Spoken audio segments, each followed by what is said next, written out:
বাংলা চলচ্চিত্রের এক সময়ের জনপ্রিয় নায়িকা জয়শ্রী কবির আর নেই। তার মৃত্যুর সংবাদটি নিশ্চিত করেছেন তার ভাগ্নে জাভেদ মাহমুদ। তিনি জানান, লন্ডনে অনেক দিন ধরেই অসুস্থ ছিলেন তিনি। সীমানা পেরিয়ে সিনেমা খ্যাত নায়িকা জয়শ্রী কবিরের বর্ণাঢ্য ক্যারিয়ারের এক ঝলক দেখে নিব আফফান মিতুলের প্রতিবেদনে। 1968 সালে মিস ক্যালকাটা হওয়া জয়শ্রী বাংলাদেশের সিনেমায় অভিনয় করেই জনপ্রিয়তা পেয়েছিলেন। যদিও সত্যজিৎ রায়ের প্রতিদ্বন্দ্বী সিনেমায় তিনি প্রথম অভিনয় করেন।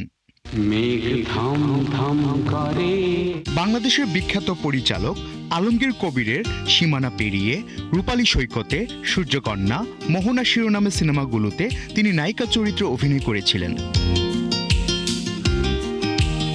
1975 সালে আলমগীর কবির তাকে বিয়ে করলেও সেই বিয়ে খুব বেশি দিন টেকেনি। প্রায় 3 বছরের সংসারে শুরু হয় অশান্তি।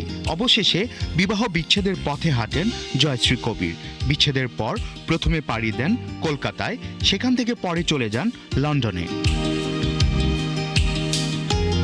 কয়েক বছর আগে নির্মাতা অভিনেতা তৌকির আহমেদের সঙ্গে একটি অনুষ্ঠানে দেখা হয় জয়শ্রী কবিরের। সেখানে তিনি কথা প্রসঙ্গে বলেছিলেন, বাংলাদেশের চলচ্চিত্র পরিবারকে তিনি দারুণ মিস করেন, তবে সবচেয়ে বেশি মিস করেন তিনি প্রয়াত নায়ক বুলবুল আহমেদকে, কারণ তার সঙ্গেই তিনি সবচেয়ে বেশি সিনেমাতে অভিনয় করেছিলেন।